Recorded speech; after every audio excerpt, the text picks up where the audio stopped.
Alright everyone, now that we're done with our piston to bore clearance, we're going to go ahead and put our piston rings on.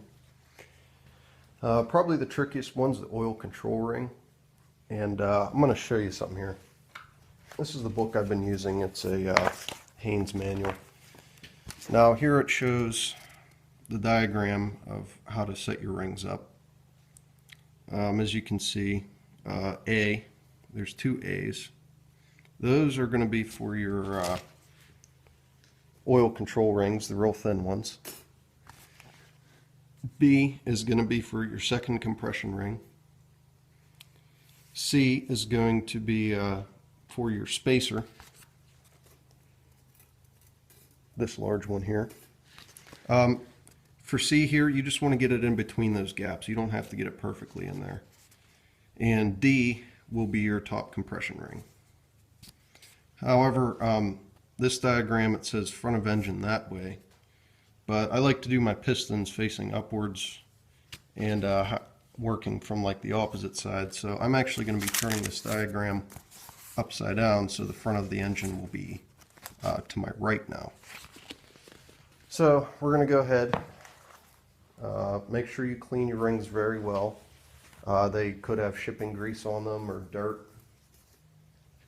You just want to make sure they're real well, because you do not want to drive that into your cylinder walls.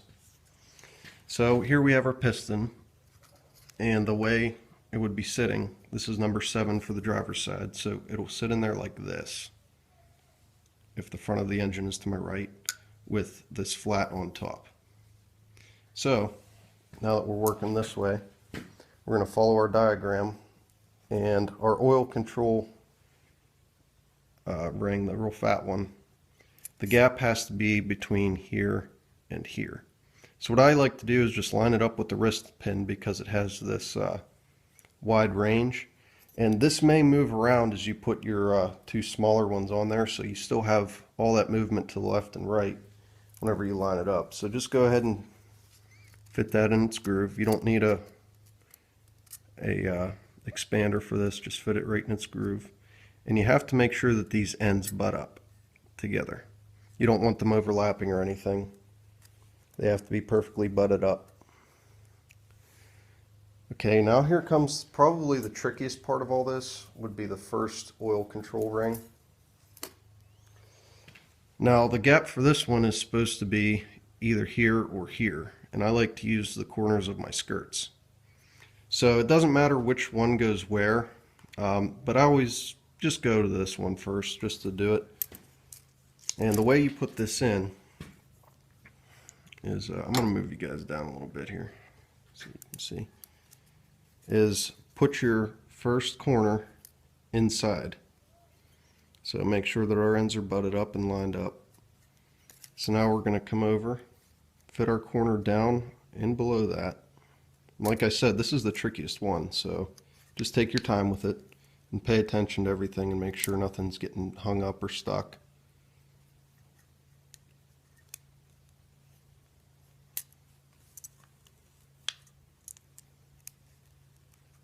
And you also want to try and keep your the edges of your rings off of your piston, off of this surface here. You don't want to scratch that up.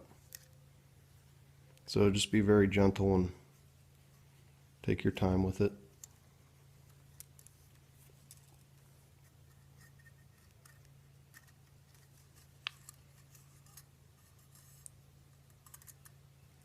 There's our gap. Okay.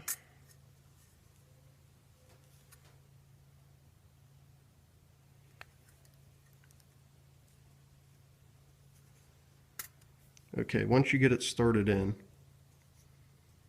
right there, just kind of spiraled around. I'll show you. See how it just kind of spirals around? And then you just keep doing that, keep going around. Make sure that your end gaps are still good, they're not overlapping. If they are, just try and hold them in a position where they don't slip.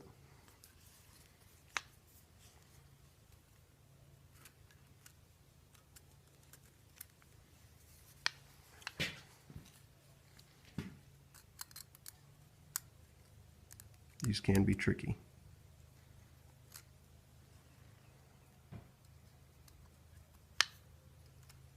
Just kind of roll it around.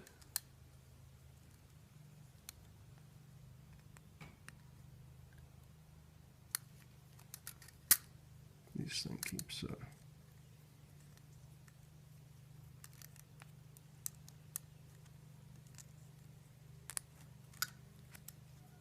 Okay, now on this last part before it goes down, what I like to do is just kind of pull on it a little bit with the ends of my fingernails and just guide it down over. Okay, so there's our gap. And as you can see, it's not lined where it's supposed to be, so I'm just going to roll it to this corner.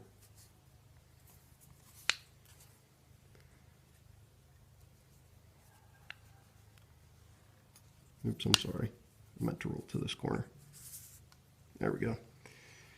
And now it's time for our upper oil control ring.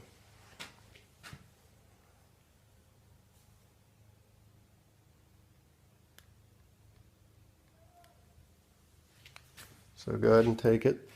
And now, before you do that, see how this is bulged out up here?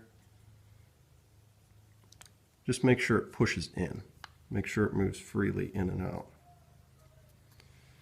So go ahead and just repeat the process. I'm going to move you guys down just a little bit so you can see what I'm doing. Bear with me a second.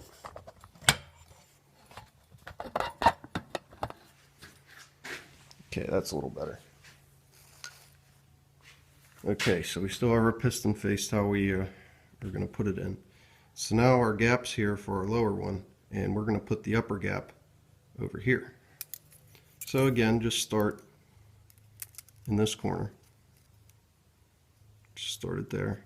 And this one goes a lot easier. Just hold it with your thumb and just spiral it in.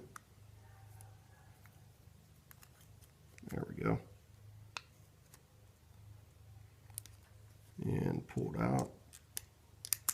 There we go. There's your oil control gap. So you should have a gap here and a gap here, and your rail gap should be anywhere between the here with the piston facing forward. Now that was the hardest part to do this. The rest is easy. The compression rings, you'll need a ring expander. You can get them real cheap. I got this off the internet probably 5 or 6 years ago for I think $5. So what we're going to do is take our second compression ring, which would be this one here. Notice the dash and the inside bevel. So now for the position for this one, with our piston facing like this, is straight forward, as in it'll be pointing towards the very front of the engine. So go ahead and find your dash and make sure it's pointing upwards. Take it with the expander and squeeze it. And then just take your piston, line it up with your grooves, and then just let it go. See? Real easy. Now, last one will be our top compression ring. So again, identify the mark that indicates it goes up.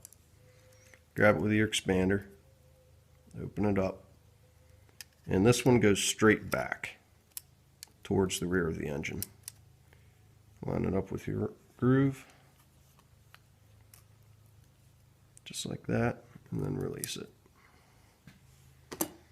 Okay, I hope I've gave you guys some kind of information on how to do this. One last thing to check is to grab the sides of your oil control ring and just move it like this. All three pieces should move as one.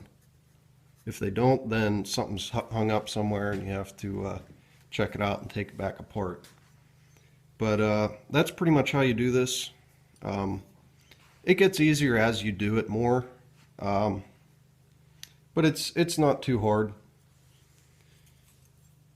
And next thing we'll do is I've already cleaned all this up down here, so next thing we'll do is just pull our cap off, put 2 pieces of rubber hose on these studs, and I'll show you guys how to install the pistons inside the engine and how to torque them down to the crankshaft. But that's it for this video. I'll have another one up shortly. Thank you for watching.